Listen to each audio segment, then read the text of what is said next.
Every city you've ever walked through was a decision.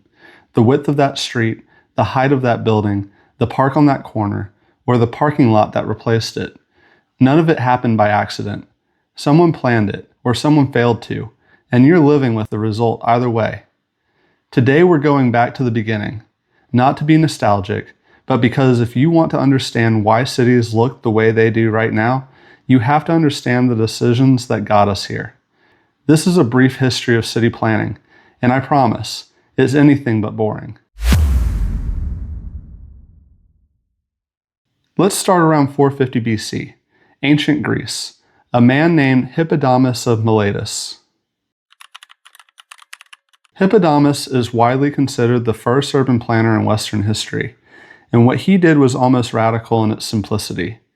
He took the chaotic, organic tangle of the ancient city and imposed a grid on it. Straight streets, defined blocks, distinct zones for public, sacred, and private use.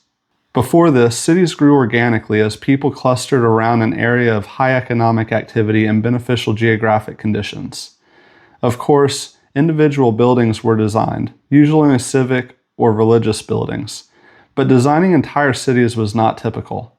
It was this level of city planning, laying out streets and identifying civic areas, that persisted for the next couple millennia. But as the modern age approached, things began to change. Fast forward to September 1666, London.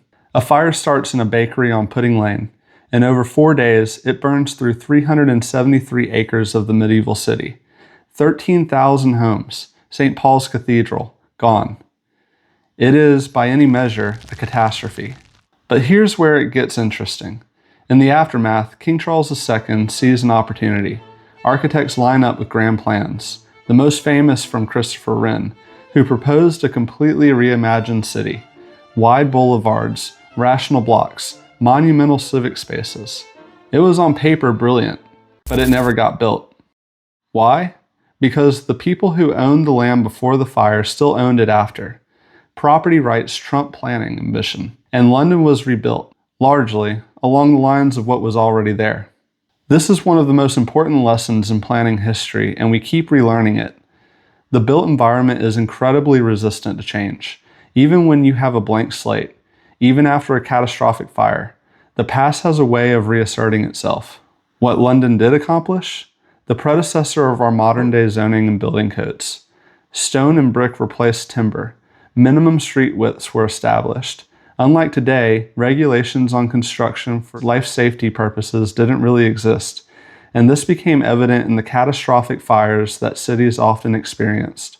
It wasn't the radical reimagining Wren had envisioned, but it was the beginning of regulation shaping the city. Now jump to 1893, Chicago, the World's Columbian Exposition. Architect Daniel Burnham builds what becomes known as the White City, a temporary metropolis of neoclassical buildings, grand axes, lagoons, and public promenades. 27 million people visit, and for many of them, it's the most beautiful urban environment they've ever seen. The contrast with the actual American city at the time, overcrowded, industrial, filthy, couldn't have been more stark. Think Oliver Twist's London. This moment launches what we now call the City Beautiful movement, building upon the concept of life safety that we saw after the Great Fire of London in 1666. City planners recognized the need to expand that concept from fire safety to general health of the community. And how do you improve public health in cities? Build parks. Build wide tree-lined boulevards. Design land planning based on building use. Sound familiar? These were city planning decisions created to address health and well-being issues that came from the Industrial Revolution, and they provided great public benefits, but they also created the concept of lungs of the city. This concept, often attributed to Frederick Law Olmsted, a contemporary of Daniel Burnham and renowned landscape architect who designed the famous Central Park in New York City, is a novel concept that we should keep today. However, it is easy to see the echoes of this concept today as it was distorted to justify sprawl. But hold on to that thought. Let's continue on to New York City, 1916. The Equitable Building goes up in Lower Manhattan, 38 floors, no setbacks, casting a shadow over 7 acres of surrounding streets. Neighbors are furious, and for the first time in American history, a major city decides to do something about it. New York passes the first comprehensive zoning resolution in the United States. Expanding on the City Beautiful movement, it divided the city into use districts, residential, commercial, and industrial, and set rules for building height and bulk to allow for light and air to penetrate to the street. For the first time, a city government was saying you cannot build whatever you want, wherever you want, however big you want.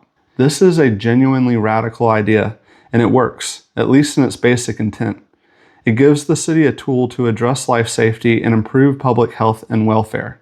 Remember, there's still no comprehensive building code at this time.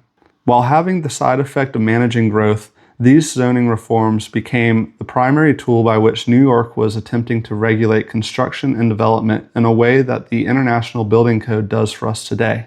But like the City Beautiful movement, it also plants a seed that would grow into something much more problematic. More on that in a second. 1926, a village called Euclid, Ohio, just outside Cleveland, tries to enforce its new zoning ordinance. A developer sues, arguing the regulations amount to an unconstitutional taking of property. The case goes all the way to the Supreme Court, and in Euclid versus Ambler Realty, the court rules, zoning is constitutional. This is the moment American land use is transformed. What New York started, the Supreme Court ratified for every city, town, and suburb in the country. And what followed is what we now call Euclidean zoning. Strict separation of uses, single-family residential districts, minimum lot sizes, setback requirements, parking minimums. The full toolkit of American land use handed to every municipality in the country and given constitutional blessing. And then World War II ends. The American economy is the only industrial economy in the world that wasn't decimated by the war.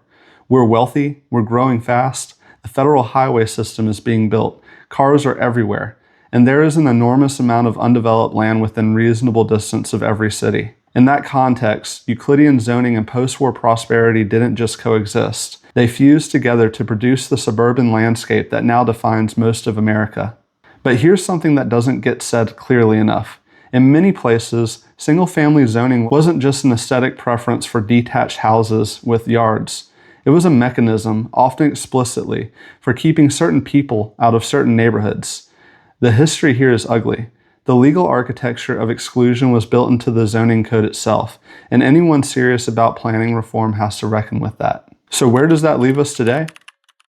American cities are in the middle of the most significant zoning debate in a century. The same Euclidean framework that shaped post-war development is being challenged from every direction. By housing advocates, by climate researchers, by fiscal analysts who've done the math on what sprawl actually costs to maintain, and the math is not flattering. The conditions that made sprawl rational in 1955 no longer exist. The federal money is thinner. The undeveloped land near city centers is largely gone.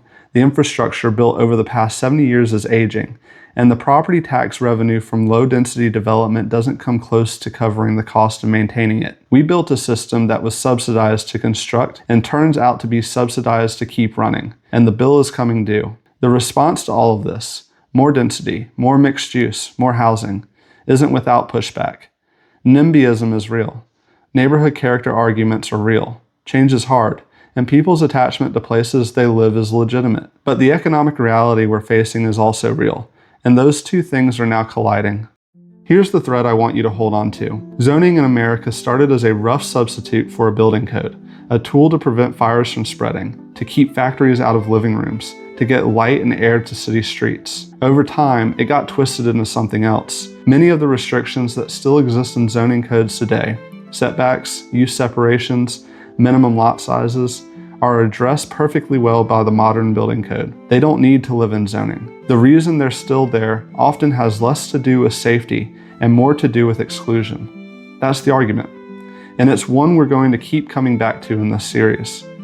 I had a teacher in high school who used to say, the past is prologue. Consider this the prologue. Every episode of this series is going to trace a decision, a law, a building, a movement, a choice someone made about how a city should work, and follow it forward into the world we're living in now. Because the cities we have aren't inevitable. They were built. And what gets built can, slowly, be rebuilt. I'm Luke, this is As Built, and we're just getting started.